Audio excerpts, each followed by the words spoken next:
Good morning everyone. Bilal sir classes में आप सभी का वेलकम। आज मैं आप लोगों को एक नया टॉपिक में पढ़ाने जा रहा हूँ एनिमेशन के थ्रू, और वो टॉपिक है कोल एंड पेट्रोलियम।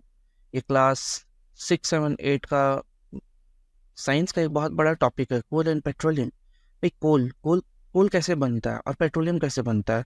कोल और पेट्रोलियम दोनों का बनने का प्रोसेस सेम है, और वो प्रोसेस ये है, बहुत सालों पहले जो डेड और डिकेइंग पार्ट्स जो एनिमल का होता है वो जमीन के अंदर रह जाता है, उसी से कोल और पेट्रोलियम दोनों बनता है। आपको पता होना चाहिए कि पेट्रोलियम एक लिक्विड फॉर्म में होता है और कोल जो हो वो एक सॉलिड के फॉर्म में होता है। हम लोग जानते हैं कि कोल जो है वो एक नॉन रिन्यूएबल रिसोर्स है, और petroleum is also a non renewable resource.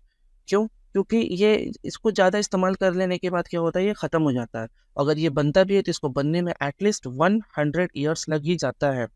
हम लोग जानते हैं कि कोल जो है वो 4 टाइप्स का होता है, जिसमें आपका सबसे नंबर 1 में आता है एंथ्रासाइट, फिर बिटुमिनियस, फिर लिगामेंट और पीट, ऐसे ही कुछ होता है। और आपका पेट्रोलियम जो होता है वो पेट्रोलियम एक पदार्थ है। वो क्या है? वो एक आप कह सकते हैं लावा टाइप का होता है। पेट्रोलियम को जब रिफाइन किया जाता है तो उसको कन्वर्ट किया जाता है पेट्रोल में। और पेट्रोल जो है वो फाइन पार्टिकल है, जिसको हम लोग कहते हैं फिल्ट्रेशन डिस्ट्रक्शन।